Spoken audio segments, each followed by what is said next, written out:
পশ্চিম মেদিনীপুরেও কিন্তু ধরা পড়েছে ঠিক এইরকমই একটা ছবি, যেখানে 10 জন তৃণমূল কাউন্সিলর তারা বিক্ষুব্ধ, তারাও চান তারা পুরপ্রধানের বিরুদ্ধে তারা ক্ষোভ উগড়ে দিয়েছেন এবং এই 10 জন কাউন্সিলরকে নিয়ে আজ বৈঠকে বসবেন সুব্রত বক্সী, যিনি এই মুহূর্তে দলের ক্রাইসিস ম্যানেজার হিসেবেই কাজ করছেন।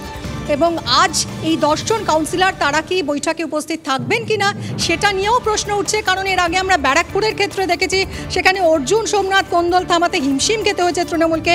নৈহাটিতে তৃণমূল রাজ্য সভাপতি সুব্রত বক্সী তিনি যে বৈঠকের ডাক দিয়েছিলেন সেখানে আসেননি সোমনাথ শ্যাম। ফলে এই ধরনের টুকরো টুকরো এই যে ঘটনা সামনে আসছে, যা নিঃসন্দেহে তৃণমূলের অস্বস্তি আরও অনেকটাই বাড়াচ্ছে এই মুহূর্তে। সৌরভ গুহ রয়েছেন, আরও বিস্তারিত জানাবেন। সৌরভ, যেভাবে একের পর এক ঘটনা সামনে আসছে, তৃণমূল সুপ্রিমো যিনি স্পষ্ট বলে দিয়েছেন যে তিনি কোনোভাবেই কোনো ঝগড়া অ্যালাউ করবেন না এবং পুরনোদের সঙ্গে নতুনদের পায়ে পা মিলিয়ে চলার বার্তা দিয়েই তিনি বছরটা শেষ করেছিলেন। তারপরে একেবারে বছরের প্রথম দিন থেকেই যে ধরনের সব ঘটনা, যে ধরনের সব মন্তব্য সামনে আসছে, তৃণমূলের কাছে এটা কতটা অস্বস্তির এবং মানে পরিস্থিতি সামাল দিতে কি কোথাও একটা ব্যর্থতা দেখা যাচ্ছে? অবশ্যই দেখো, 24-এর আগে যে সংঘবদ্ধ তৃণমূলকে প্রয়োজন ছিল সেটা কিন্তু কোথাও একটা দেখা যাচ্ছে যে নবীন প্রবীণ দ্বন্দ্ব, শাসক দলে দ্বন্দ্ব, এটা নতুন কিছু না, বহু দলেই থাকে, এর আগের জমানাতেও আমরা দেখেছি।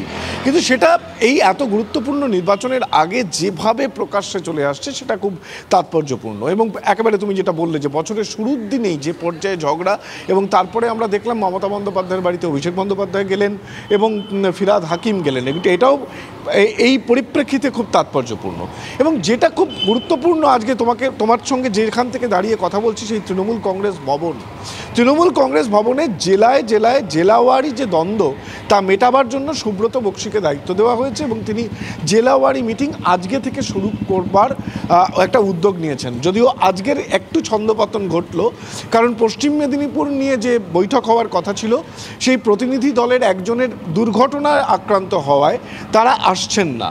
তবে এই মিটিং বা এই বৈঠক, জেলাওয়ারি বৈঠকের প্রক্রিয়াটা খুবই গুরুত্বপূর্ণ এবং এটা কিন্তু চলবে যে দ্বন্দ্ব মেটাতে দলের একেবারে তৃণমূল ভবনের তৃণমূল সভাপতি তিনি সক্রিয় হচ্ছেন, এটা নিঃসন্দেহে খুব তাৎপর্যপূর্ণ উদ্যোগ।